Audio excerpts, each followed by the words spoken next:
You are listening to audio from the Decidedly podcast. This episode is a highlight clip from this week's full episode. To listen in on the complete conversation, see the show notes for the link to the complete show. You can help us out by leaving us a 5-star review wherever you listen to podcasts. We appreciate every bit of your support. I'm Morgan McKittrick, your producer, and this is Decidedly.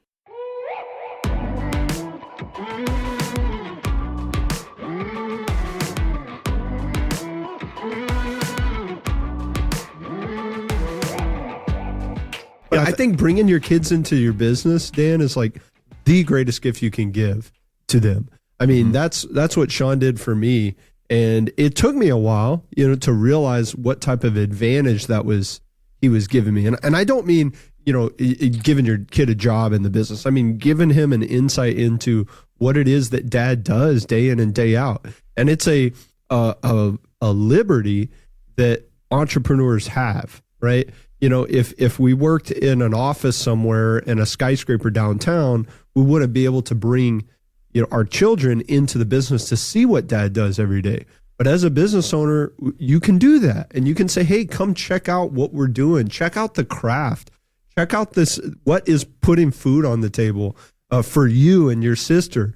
And that's what my dad always did for me. I knew what dad did to put money on the table. Like, I would go to school and ask other kids, like, what does your dad do? And 90% of them had no idea what their dad did. And I'd go, like, you're a loser. How do you not know what your dad does? First of all, you're a loser. Second of all, your dad's a loser. How do you not know what your dad does? Right? I was like, I know exactly what my dad does. I could give a classroom presentation on what my dad does. And that's because he communicates it with me. We talk about it and I get to see the craft, and the younger I was, the less I got to see. But the older I got, the more he would let me in and say, hey, this is how you do this. These are the skills that you're not going to learn if you go get a job in this industry. You only learn by doing it for 30 years or whatever. And that's what we used to do for our children when we worked at the homestead, right? When we were blacksmiths and woodworkers, that's what we did is we said, hey, son, you're about 5 or 6 now. So time to learn how to weld. Or whatever the craft was. And we taught them the craft from the time they were about your son's age. And then when they became an adult, they were better than anyone who could ever choose. They had competency. They were master craftsmen. Yeah. Yep. They were master craftsmen. And when you start at 22, you start your craft at 22 after you study a bunch of irrelevant topics in college and goof off in high school. You can never be as good as that kid who started when he was 6. And so you're giving your children the most unfair advantage over their peers that you could possibly give them. Yeah, I got to say that was a perfect explanation. That was, and that's exactly what we preach is that Sean, you know this, that you guys probably have the best job in the world. We all, as dads, hope that one day our kids are even going to want to be next to us, even going to want to be in the same city as us, let alone working with us. We hope for that. We pray for that. And I also, I hope that they go on and do whatever they want to do, that they do that the best they can do too. But I want to give them the tools because nobody's going to teach them at school how to do what we do. No one's going to. They're not going to have those skills. And you said it perfectly when you said at 20 years old, when they go out on they go out there and hit the market and they're trying to figure out what to do in life. In today's world, especially, no time more than right now, if they're going to be so far behind that I don't know that they'll ever be able to catch up. That if you're not learning the skills you need early on, you'll just never be able to catch up. Go ahead, Sean. Yeah, well, I think you're doing it so smart. When I see a lot of guys who commit only to work, and they fail to recognize what that success is really costing them, and it's and it's costing them that connection with purpose of raising their kids. And I say when I look at our job as dads. Our job is to help our kids work ourselves out of a job, right? Our job as a parent is to work ourselves out of a job. And what I always wanted to do was give my kids 2 things. One is competency, and doing that by taking them places where they gained experience, because, people who have knowledge are better than people who are ignorant, but people who have experience are better than people who have knowledge, because your experience will trump that. So I would take them places and have them do things and get them to that point of competency. But the other thing that I always wanted to do was to dole out that responsibility as I worked myself out of a job by saying, okay, this year you're a year older, you have now this privilege. Yeah, we would get birthday privileges. Yeah, every year. So, okay, you can cut your hair however you want. Take your room however you want. Wear whatever you want. Choose your own food. And just dole out those responsibilities and those privileges over time so that when the time came where they were an adult, it wasn't a big shock to their system. So that was the first thing I tried to do is kind of develop competency. And the other was develop a sort of a clarity of purpose by connecting to faith, having family principles, understanding what the rules of interactions were in restaurants and social settings and other types of things. So I figured if I could do those, then, I'm halfway there. Yeah, Dan, do you have your kids recite rules in the backseat of the car when you're taking them out in public? Because that is what my dad did. We would have rules. We would have. Tell me more about. So we would have. I'm gonna have to steal some of this. This was one of the best. I mean, we could talk for a lot about the things that I think he did well. That I'm like, when I have children, we're doing this thing, right? But the restaurant rules was one of my favorite.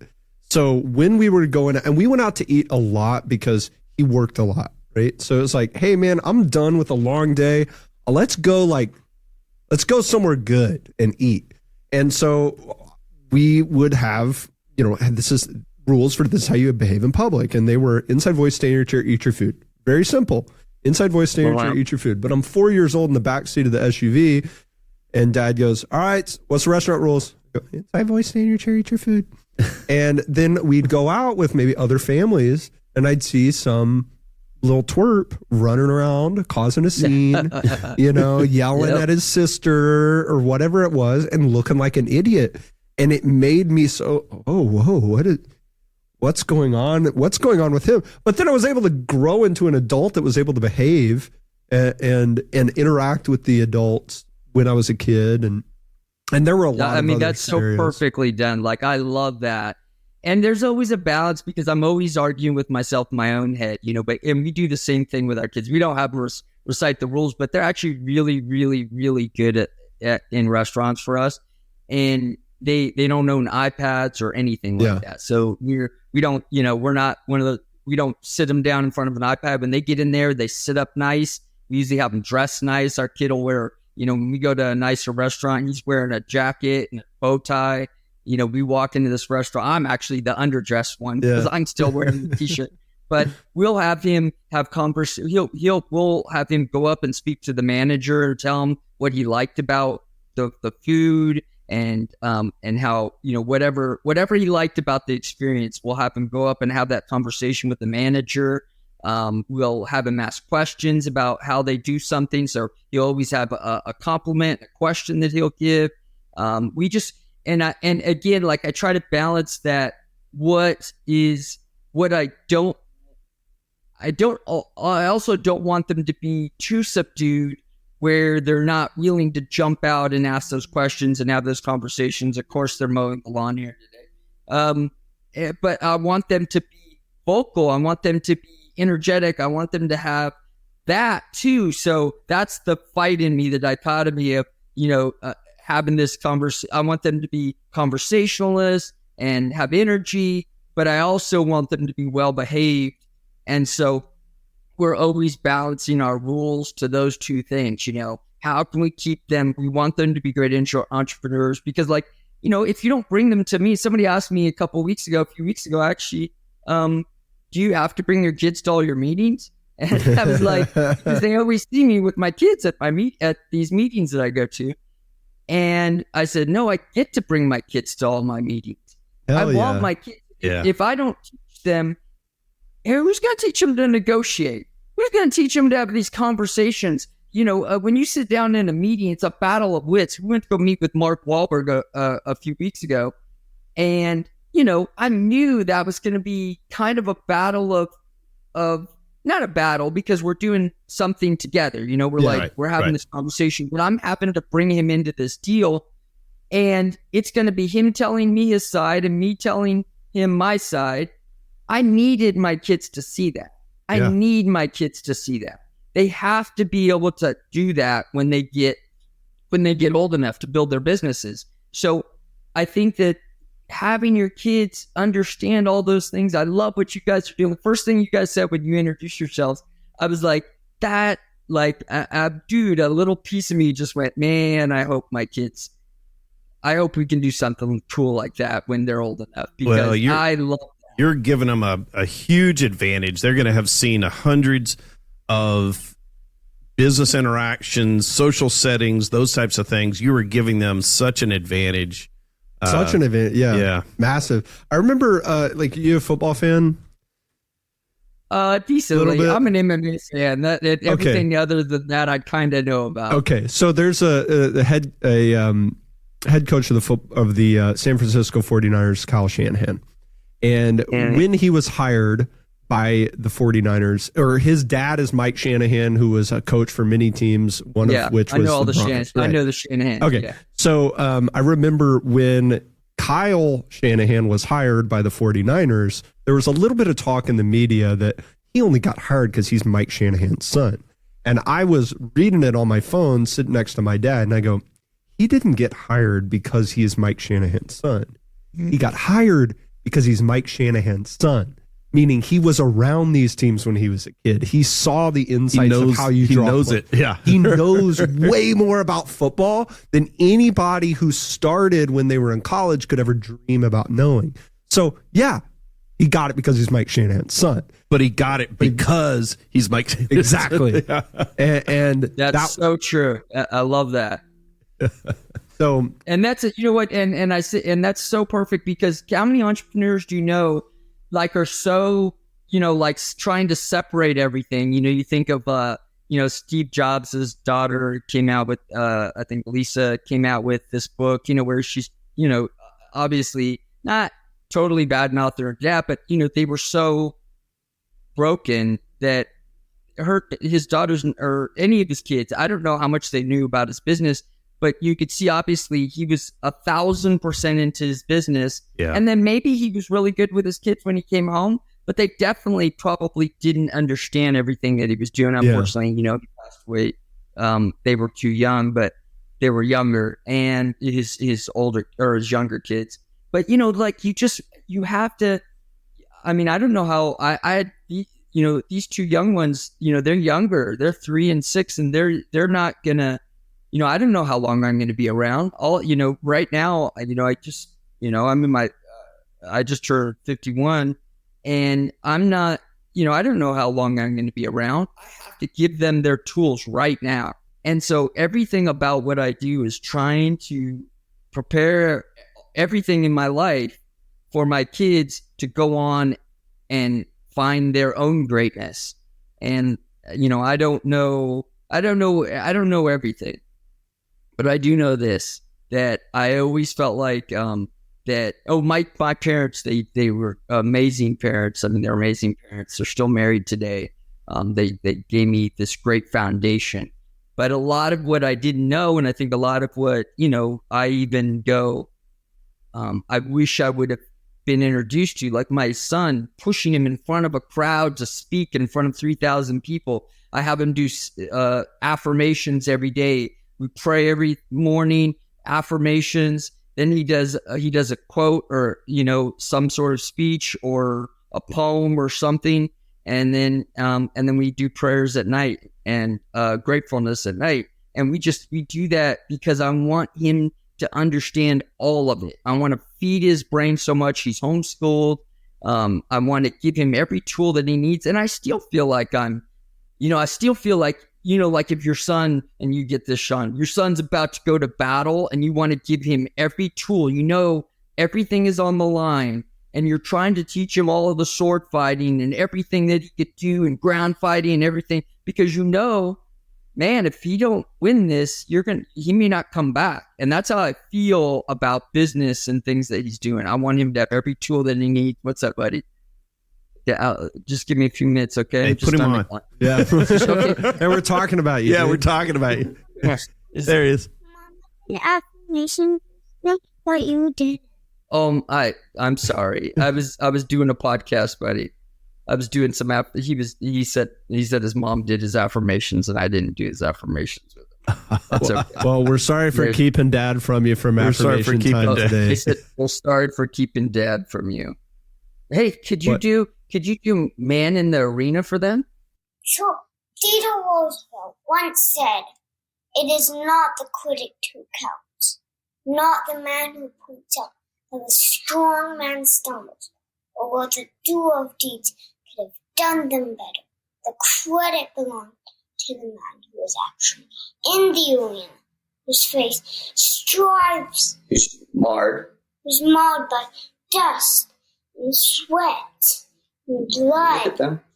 who does actually strive to do the deed, who knows great enthusiasm, great devotion, who spends himself in a worthy cause, who at the best knows in the end the triumph of high achievement, and who at the worst, if he fails, at least he failed well done greatly, so that his place shall never be those cold and timid souls, neither victory nor defeat.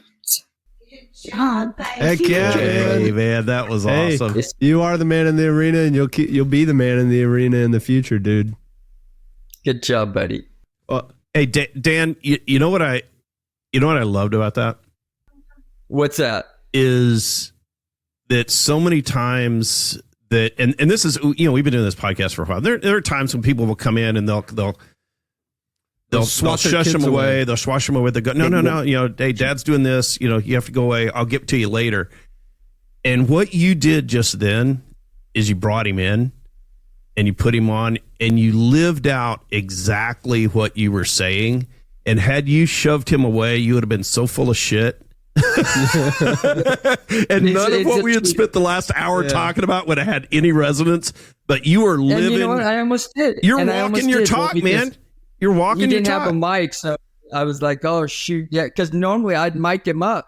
And we're on our mics. When we're at the podcast studio, we can, we'll all have mics and stuff. But I realized he didn't have a mic, so I was like, "Oh, okay. Well, they're not going to be able to hear you." But No, you did it. You did it. Well, Yeah, yeah, that's awesome. you didn't get to experience it today because our producer's on vacation, but normally she would sit there, do the audio check, video check with you with her child in her lap. that's awesome. And it's kind of a test for us because we can gauge if somebody doesn't like the fact that she's got her kid there, we're probably not going to get along. But if their eyes light up and they go, "Oh, that's so cool. You get to work with your daughter right there," then we know, hey, they are our people. And I'm pretty sure you would have been in the category of, "Oh man, this is so cool." Yeah. So we all want to understand skill sets. I love when I walk into a business and I see, I ask sometimes, you see the kid and the kid kind of looks like the lady working at the off, Yeah. You're like, Yeah. and she goes, we were just at this vacation place and we went to this little store, side store, like a little convenience store. And it looked like the whole family was working there. Dad's in the back stocking the shelves, son's up front working the cash register. Mom comes walking up. And we're like, is that your son? And oh yeah, and that's my husband back there. We're like, we just talked to him for like 30 minutes, just admiring the fact that they get to go through that. Because like you said earlier, Sanger, that this is how families grew up. Working in the fields or farm or small mercantile or whatever it was. That's how America was built. That's how for thousands of years, that's how we built our businesses, because that's all you had. A family was a unit that worked together for success and for protection. And I don't think things have changed as much as people would like to think they have.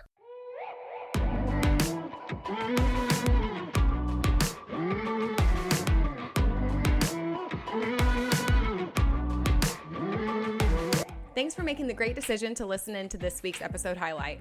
If you want more of what you just heard, see the show notes for the full episode. As always, for the latest decision-making tips, find us on decidedlypodcast.com or on Instagram @decidedlypodcast. And be sure to sign up for our weekly newsletter from the link in the show notes. Don't forget to leave us a 5-star review as well. We read all of your comments, so if you learned some decision-making tips today, let us know. Until next time, this is Decidedly.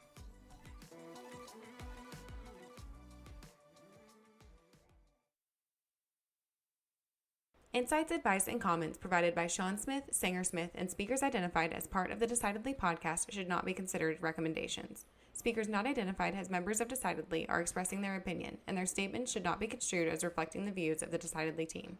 This podcast is produced solely for informational purposes, not personalized advice.